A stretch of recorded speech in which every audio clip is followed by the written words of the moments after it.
Ki khubor ka Batesi TV. Ka umdi basnyam bak penjaslian. Rupa Premium Meghalaya. Vice President Jongga Meghalaya SSA School Association uba Jilio Jingmut Lingkhoi haga kharwai terik urempang arajar arpsan ulapan pau ke jing sosi halor ke jing penthobria ya ke kerteng jong unongilam jong kinohikai School SSA uba Aristotle C Rembai da wei brio ubal ai kerteng yaladi kum u tengse sangma ha ke Facebook page balatho Aristotle C Rembai MSSESA Uba Lingkhoi ula prem jori ya kani jingle jong uten se sangma bat ongru ba kani kani jingle riu khlau da ka ba penbu nam persya yo president jong kaseng ula ong ba ka association kan sayat da kilinti kat kum ka an persya yo teng se sangma nganon hangne kum vice president jong ka Meghalaya Sarva Shiksha Abhiyan School Association Central Body ban pensyai halor ka way ka Facebook page kabal ay kerteng Aristotle C Rembai masasa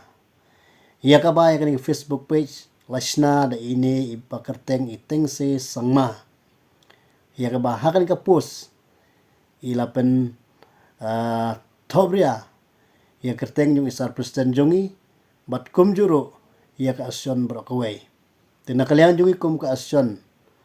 ni kwa ban pensyai mat jong pi ki pronikai bakani kamdai ka post kabala pos mangi kum ka asyon henry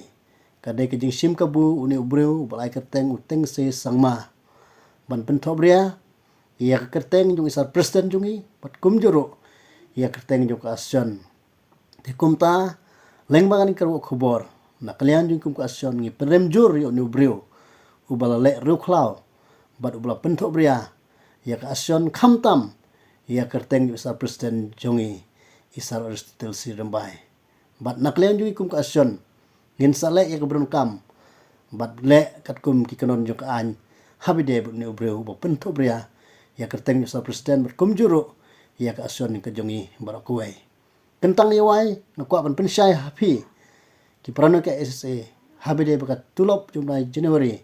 soba ban ya syabat ngi kum kinoelam naklian jui kum kinoelam ngila budin bat naklian ka kormen kadang penkre ya kani kadang proses menta kerpat depi penyesya hakini kendiat singi ngin sayo ya kani katulop jo Januari kublai sibun kublai sejarngo